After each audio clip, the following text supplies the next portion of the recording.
My name is Sheila, and I was 30 when I met Tom. We both worked for GlobalTech, a large international company where I was a translator. Tom was in the IT department, always ready with a joke or a helping hand when my computer decided to throw a tantrum. It didn't take long for our coffee breaks to turn into dinner dates, and soon enough, we were inseparable. A year later, Tom got down on one knee in the middle of our favorite park.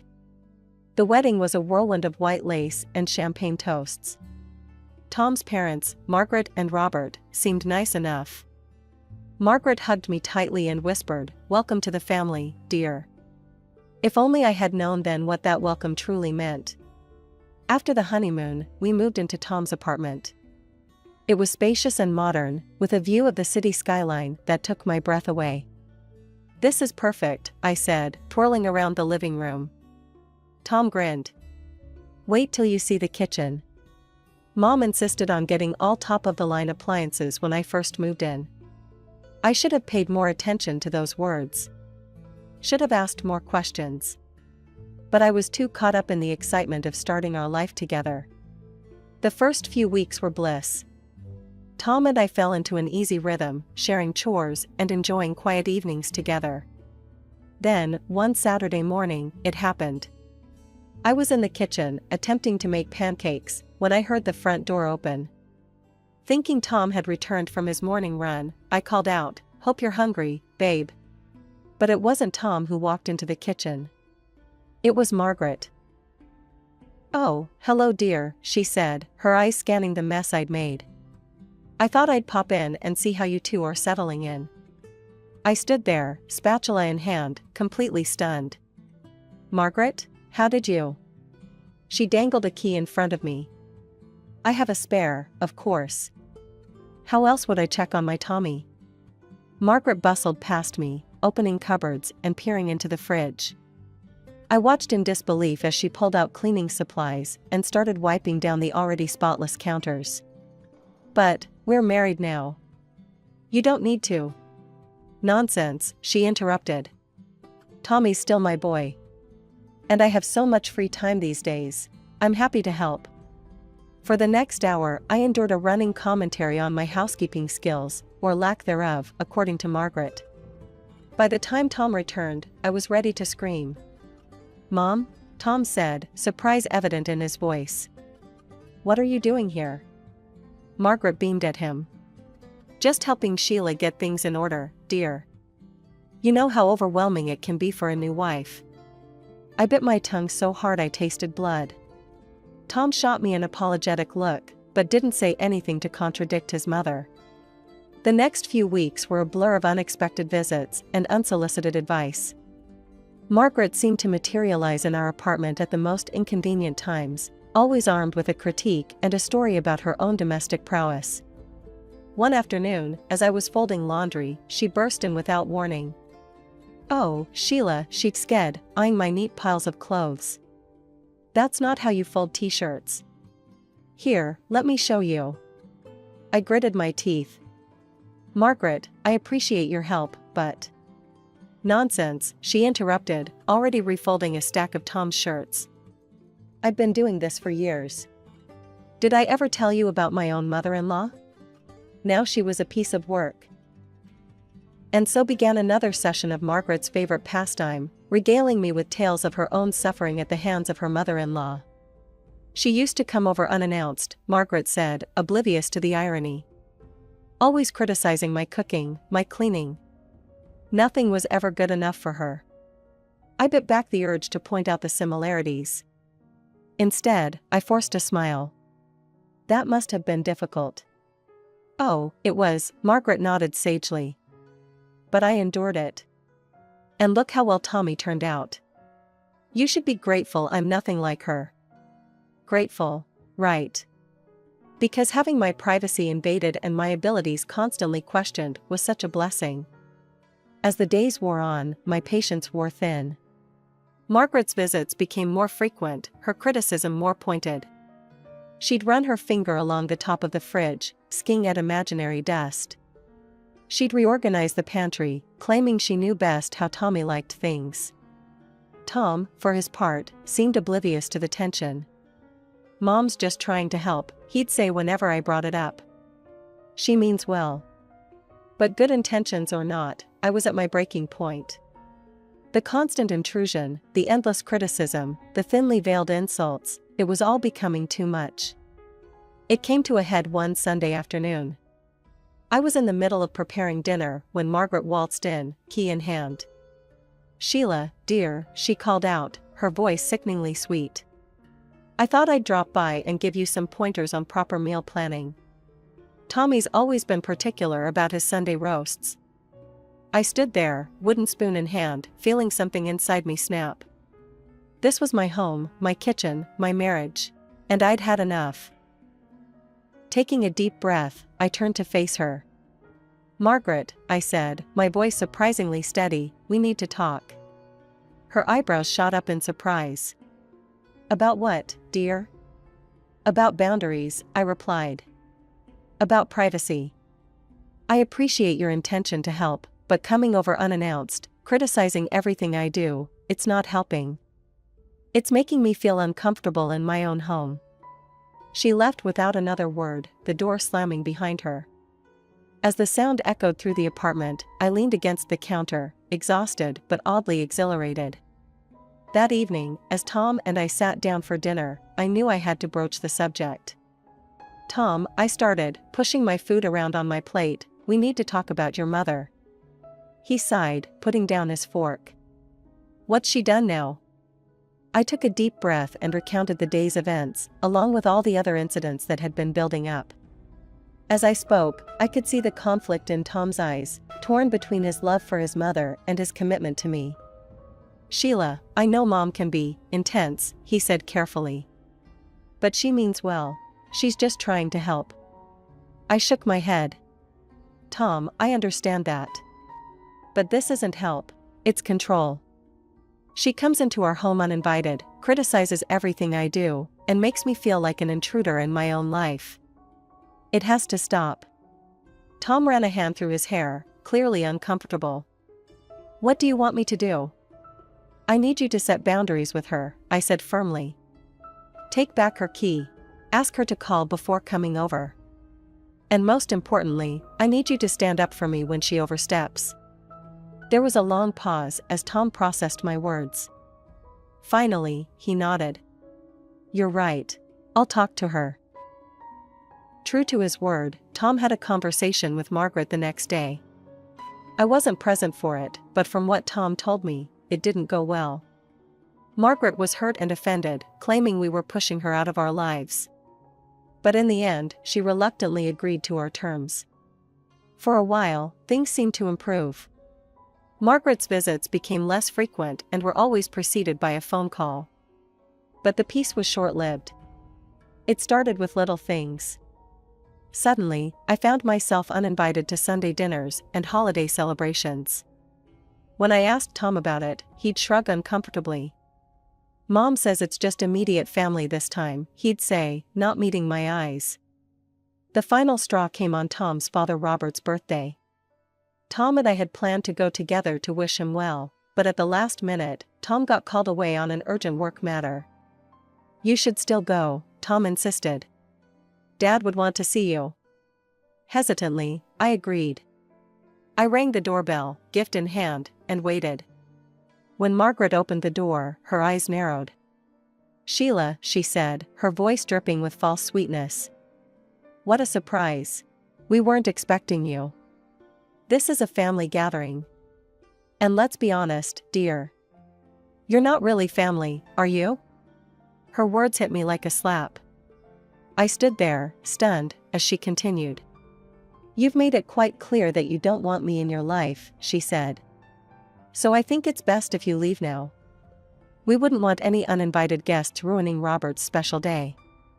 As if on cue, Robert appeared behind her.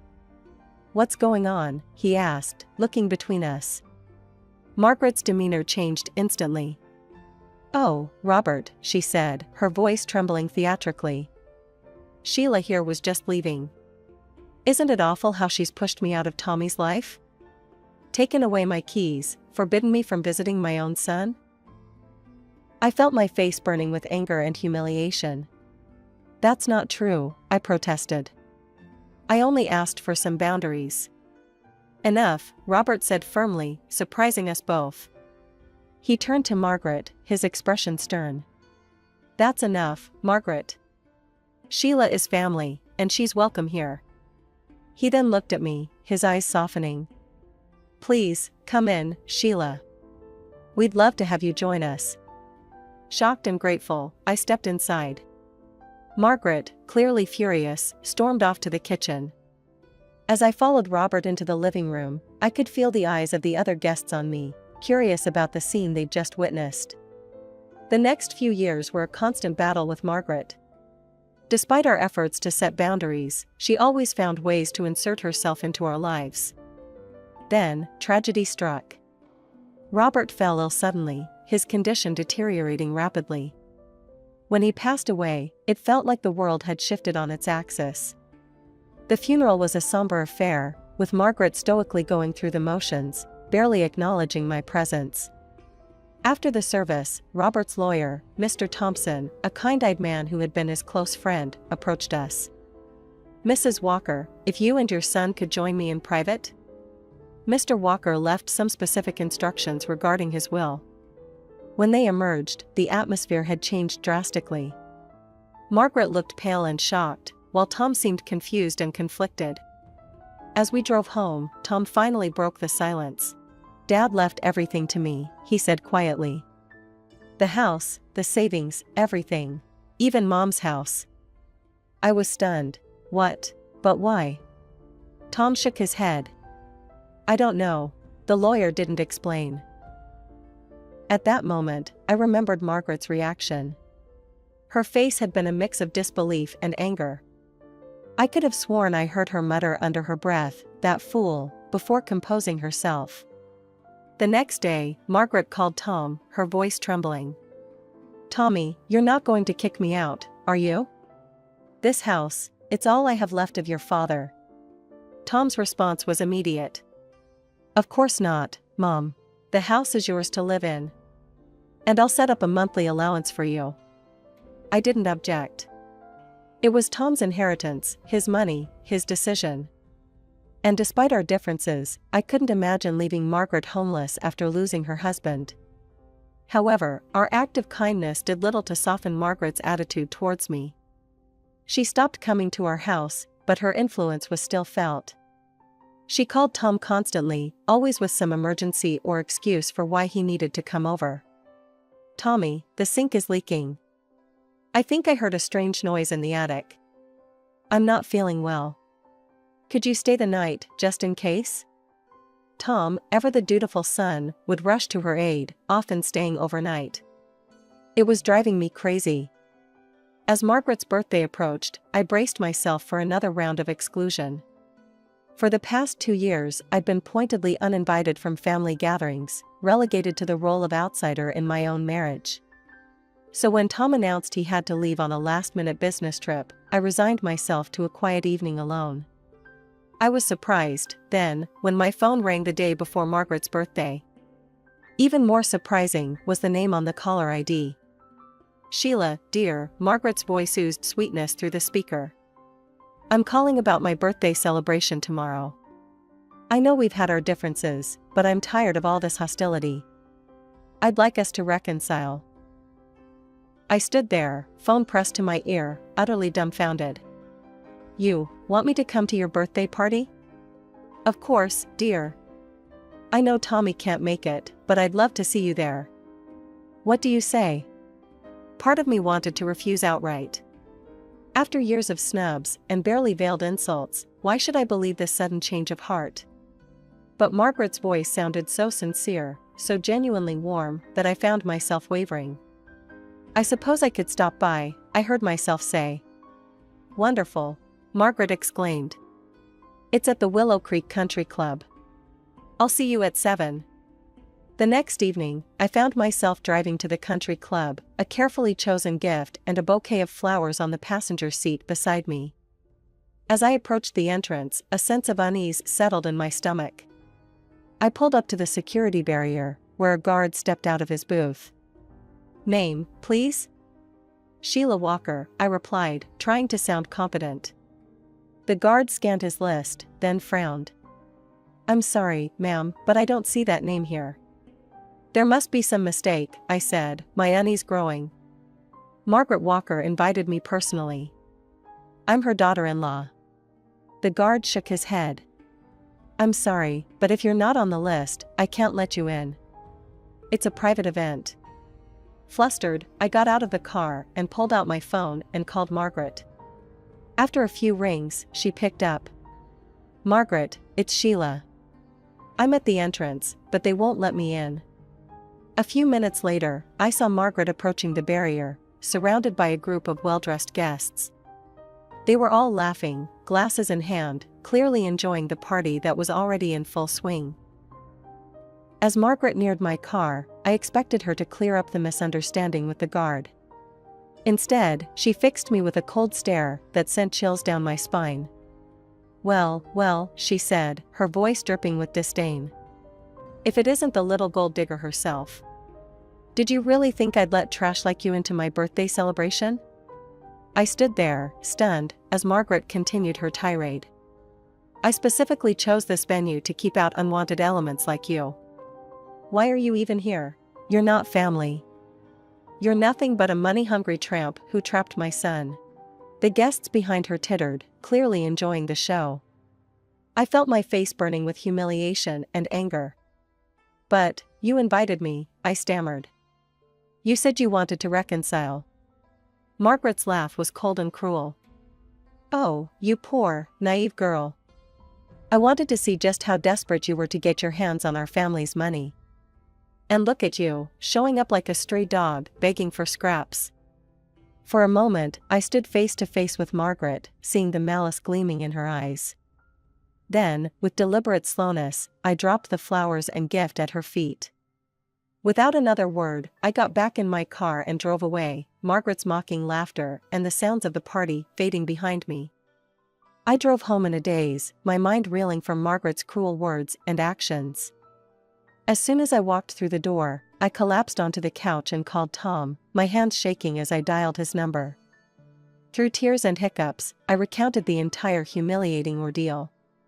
Tom listened in stunned silence, only interrupting occasionally to ask for clarification. When I finished, there was a long pause.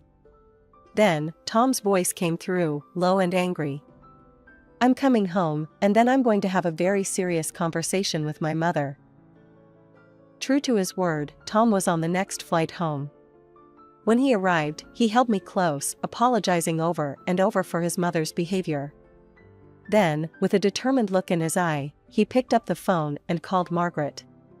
I could hear Margaret's voice, shrill and defensive, through the speaker. But Tom's responses were calm and resolute. No, Mom. This time you've gone too far. I don't want to hear your excuses. You humiliated my wife, the woman I love. No, I'm done. I'm cutting you off. No more allowance, no more help. You're on your own. For a week, we enjoyed a peace we hadn't known in years. No frantic calls from Margaret, no emergencies requiring Tom's immediate attention. It felt like we could finally breathe. But of course, it couldn't last. One afternoon, there was a knock at our door. When I opened it, I found Margaret standing there, her eyes red and puffy, her appearance disheveled. How could you do this to me? She wailed, pushing past me into the house. I raised that boy. I devoted my entire life to him. And now, because of you, he's left me with nothing. No money, no support. I can barely afford to eat. She paced the living room, her voice rising hysterically. It's all your fault. You turned him against me. You're the reason Robert disinherited me. You've ruined everything. I tried to interject, to defend myself, but Margaret was beyond reason. She continued her rant, tears streaming down her face, until she finally collapsed onto the couch, sobbing uncontrollably. After a few minutes, Margaret composed herself and left without another word, leaving me standing in the middle of the living room, confused and conflicted. As the door closed behind her, I made a decision. I needed answers, and I knew just who might have them. The next day, I found myself sitting across from Robert's lawyer in his office. The room was warm and inviting, with shelves lined with law books and framed diplomas on the walls. Mr. Thompson looked at me with kind eyes, his hands folded on the desk between us.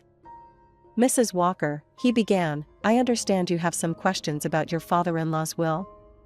I nodded, taking a deep breath. "Yes, I do. I need to understand why Robert left everything to Tom and nothing to Margaret. It just doesn't make sense." Mr. Thompson leaned back in his chair, a conflicted look crossing his face. He seemed to be weighing his words carefully. "Mrs. Walker, I've known the family for a long time, and what I'm about to tell you, well, it's not pleasant.